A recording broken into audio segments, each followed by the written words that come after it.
Karena mereka itu kalau berkumpul nggak pernah lebih dari 30 menit. Itu polisi komunis keliling terus 24 jam loh, saudara. Polisi itu nganggur ini orang-orang. Begitu mereka jalan, lihat ada 5 orang atau lebih lagi bergerombol, terus berapa menit balik masih di situ, langsung ditangkap. Ayo kamu rapat melawan pemerintah ya. Jadi komunis itu sangat paranoid betul. Begitu takutnya mereka pemerintah dengan rakyat.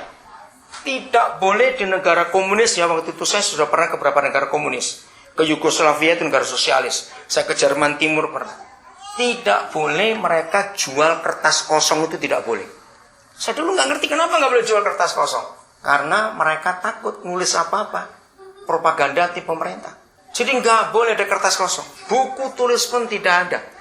Karena buku semua dari pemerintah. Maka itu kalau saudara lihat anggaran terbesar negara komunis setelah satu itu senjata, kedua itu literatur. Mereka cetak banyak-banyak. Itu dulu Soviet juga begitu. Jadi rakyat tidak boleh nulis apa-apa, semua buku disediakan.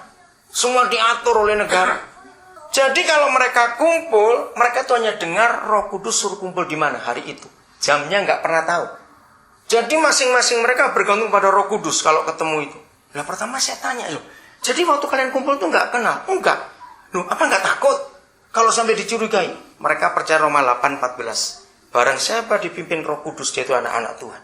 Jadi kalau kami kumpul begini, itu berarti masing-masing dengar Roh Kudus bilang, kumpul di sana, kumpul di sana. Mereka dengar Roh Kudus ngomong, saudara. Bayangkan. Jadi jamnya pun nggak bisa tetap. Bisa jam 2 subuh, bisa jam 1 siang, bisa pagi jam 6. Begitu mereka sampai ke tempat itu, pasti sudah ada yang lain. Lalu mereka pakai surat-surat Paulus. Kalau kita baca surat-surat Paulus, dikatakan, hendaklah kamu, masing-masing kamu, saling mendoakan, saling menghibur, saling menguatkan, saling apa. Mereka percaya itu. Jadi begitu mereka kumpul, langsung sharing-sharing, selesai sama mendoakan, terus bubar. Nggak tahu kapan lagi ketemu lagi, nggak tahu. Mereka bisa suruh ke kota lain, berangkat. Dan ditunjukkan tempatnya itu di mana.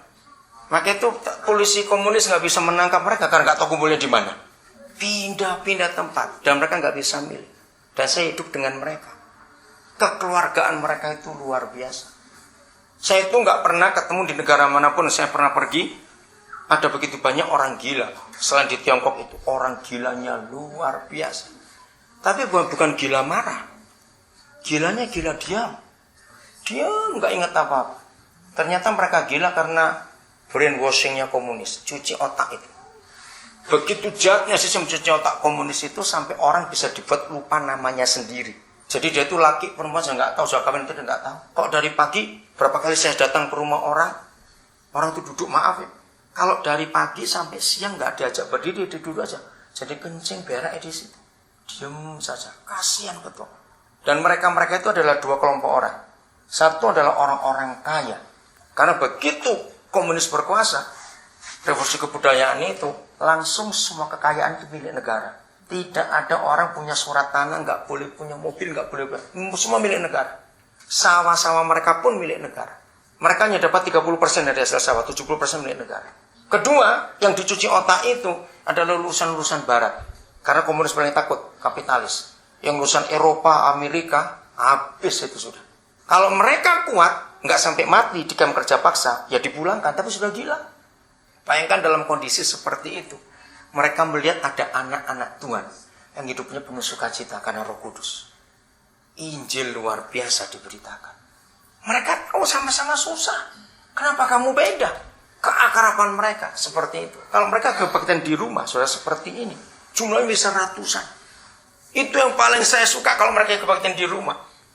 Ya, selama saya keliling ke banyak negara di dunia, saya belum pernah melihat seperti gereja di Tiongkok. Kalau mereka kumpul di rumah dan mereka memuji Tuhan, saya nggak pernah melihat ekspresi wajah sehebat mereka. Tapi ini caranya. Waktu mereka menyanyikan apa saja, saudara, suara nggak boleh keluar. Bayangkan. Tapi diekspresikan lewat wajah. Mereka kalau tepuk tangan itu semangatnya, tapi tangan nggak boleh ketemu. Nggak boleh ribut masalahnya. Saya tanya mereka pertama kali saya gabung, sejak kapan kalian begini? Dan sejak tahun 49 waktu Mao Zedong berkuasa. Tidak boleh.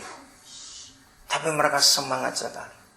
Nah, saudara, Maka itu saya lihat gereja Kisah Rasul tadi di negara itu waktu itu. Coba baca dulu prinsip itu ya. Ini yang terakhir. 1 Korintus 14 ayat 26. Itulah liturgi yang dipakai oleh mereka gereja di negara yang dibelenggu kebebasannya. 1 Korintus 14 ayat 26. Judulnya apa? Nah, judulnya menarik sekali. Perikop itu judulnya apa? Ya, meeting should help the church. Oke, bahasa Indonesianya? Nah, berarti liturgi yang benar itu di ayat itu. Coba bacakan ayat 26 saja. Inggrisnya boleh, bahasa Indonesia boleh, cepat. Jadi bagaimana sekarang saudara-saudara, bila mana kamu berkumpul, hendaklah tiap-tiap orang mempersembahkan sesuatu. Ya, stop, sampai situ aja dulu. Gereja di Tiongkok memakai ayat ini 100%. Jadi kalau mereka dengar Roh Kudus bicara, nanti jam sekian ada kebaktian. Itu masing-masing anak-anak Tuhan sudah tanya, Papa saya bawa apa? Karena ayat ini dipakai. Ada yang bawa ayam, bawa selimut, bawa sandal, bawa minyak gosok, bawa roti. Pokoknya mereka tanya, Roh Kudus beritahu. Nah, jadi begitu mereka ketemu, saudara, mereka tuh tunjukkan, siapa yang butuh ini? Pasti ada yang membutuhkan. Nah, satu kali ada yang bawa minyak gosok, saya tuh mau tertawa. Ngapain minyak gosok? Minyak gosok itu untuk bengkak-bengkak itu. Saya pikir untuk apa dibawa? Kan oke, kalau makanan ayam dibawa juga. Entah, bisa ayam hidup, bisa ayam matang, tergantung. Bawa apa sih? Pokoknya Roh Kudus nyuruh apa? Mereka tahu. Ayat itu dipakai. Hendaklah kamu masing-masing mempersembahkan sesuatu. Jadi mereka saling doakan, saling menguatkan, saling menghibur, saling mendorong. Bubar saya itu. Nggak boleh lama-lama. Sudah langsung pergi. Nah, waktu bawa minyak gosok, saya tuh tunggu. Tahu ada yang cerita. Tadi siang anak saya, ini orang tua cerita, enggak tahu kalau ada polisi komunis lewat, dia lagi doakan orang yang sakit. Begitu polisi lihat, langsung digebukin dia. Nah, minyak gosok saya habis, anak saya bengkak-bengkak, ada yang bawa enggak?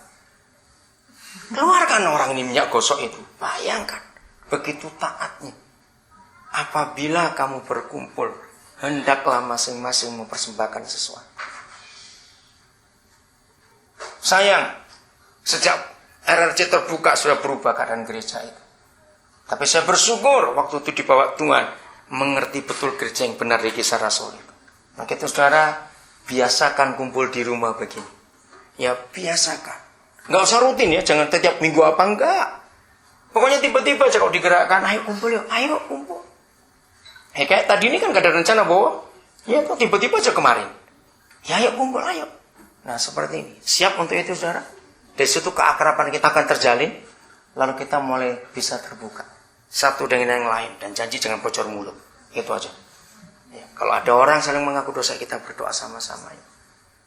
Doa kita jadi doa yang hebat sekali. Karena mereka itu kalau berkumpul nggak pernah lebih dari 30 menit. Itu polisi komunis keliling terus 24 jam loh saudara. Polisi itu nganggur ini orang-orang. Begitu mereka jalan, lihat ada 5 orang atau lebih lagi bergerombol, terus berapa menit balik masih di situ, langsung ditangkap. Ayo kamu rapat melawan pemerintah ya. Jadi komunis itu sangat paranoid betul.